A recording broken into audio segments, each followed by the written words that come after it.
Hey, I'm Shane. In this video, I'll go do an overview of Truth, the exotic rocket launcher in Destiny. In this video, I'll go over the stats of the weapon, look at the skill tree, and compare the different options that you have side by side. And I'll talk about how I use the gun. The Truth, first of all, can be obtained through RNG or from Xur. There isn't anything special you can do to get this gun, besides just grinding the Nightfall or other activities that can yield you a higher chance of obtaining an exotic item. As far as the looks go, the Truth is pretty mundane.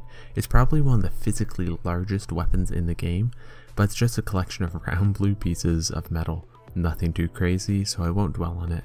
The sight for the weapon is very snappy, and you'll be aiming down it a lot because of the perks on the weapon, and it's kind of interesting because this isn't necessarily a scope in the traditional sense because you can't see through it. It's actually just a display from a camera feed or something, just a cool subtle feature on the weapon. The Truth is the type of rocket launcher that deals a lot of damage, has a large blast radius, and has a slower rate of fire, also known as the only class anyone ever uses, also known as the best type of rocket launcher in the game. So the base stats are all great, and especially because it has 3 rounds rate off without upgrading anything, it's really good because this is a great rocket launcher even without the upgrades. The only drawback is that it has void damage, which isn't particularly useful in PvE, but it's nice because it doesn't have to fight with the Galahorn, which is solar damage. They don't compete because they deal with different enemies. So the void damage is useful and it's not really a big issue.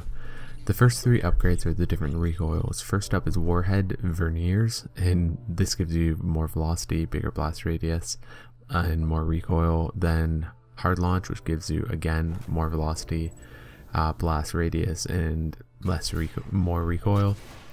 And then Confined Launch, which reduces your recoil a lot and reduces your velocity a lot. The by far best choice here is Warhead Veneers because you want the fastest velocity. Recoil doesn't matter on a rocket launcher, so don't worry about it. So I pick Warhead Veneers, and that's what I recommend to you. The first perk you unlock is Grenades and Horseshoes, and it causes rockets to detonate early if the opponent is within the blast radius of the rocket. And basically this significantly reduces your chance to miss with a rocket because even if you're close, you hit them. Next up are the 3 upgrades you can choose from. First up is Flared Magwell, which increases your reload speed. Then you have Javelin, which increases your velocity. And then Heavy Payload, which increases the blast radius. So all these perks are great, but Javelin is by far again the most effective here because you want faster rockets. And really, Flared Magwell, you have 3 shots in the magazine. How often are you going not kill an enemy in 3 shots with a rocket launcher? You won't need faster reload. And then Heavy Payload, increase the weapon's blast radius, is useful. However, Javelin I think will land you more kills because you'll get to the target quicker and reduce your chance of missing. Heavy Payload does reduce your chance of missing, but less so than Javelin would. The last perk is icing on the cake for the launcher, and it's called Prototype True Seeker. And really, this is just an insane homing tracking missile. So this is tracking rockets, but on steroids.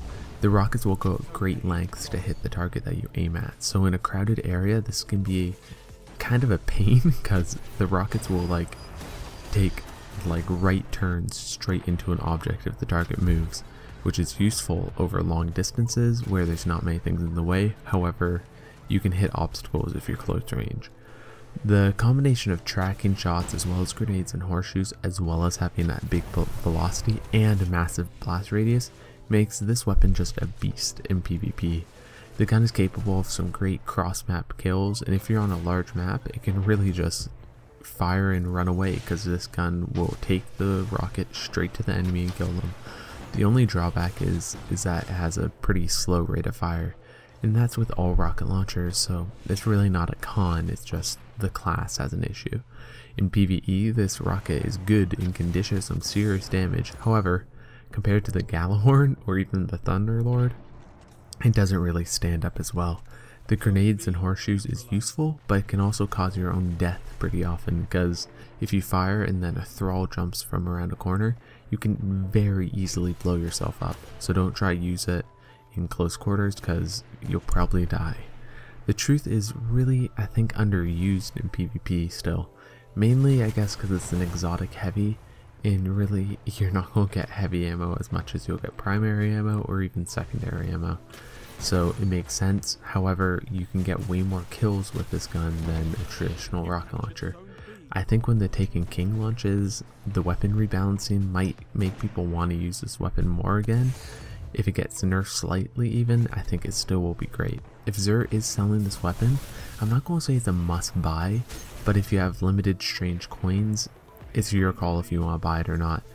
You probably would be better off holding off for a more valuable weapon. However, this is a great weapon to have in your collection if you like PvP. That's the end of the video though. Thanks for watching. If you have any questions, just drop a comment below and I'd be happy to answer them. I've used this weapon a lot. I've had it since like the 3rd week of the game, so I know quite a bit about it, I think, for how it handles. Anyways, please consider subscribing and checking out my other videos if you enjoyed this gun review, and I have other gun reviews if you want to watch them. Thanks for watching though, and I hope you have a great day.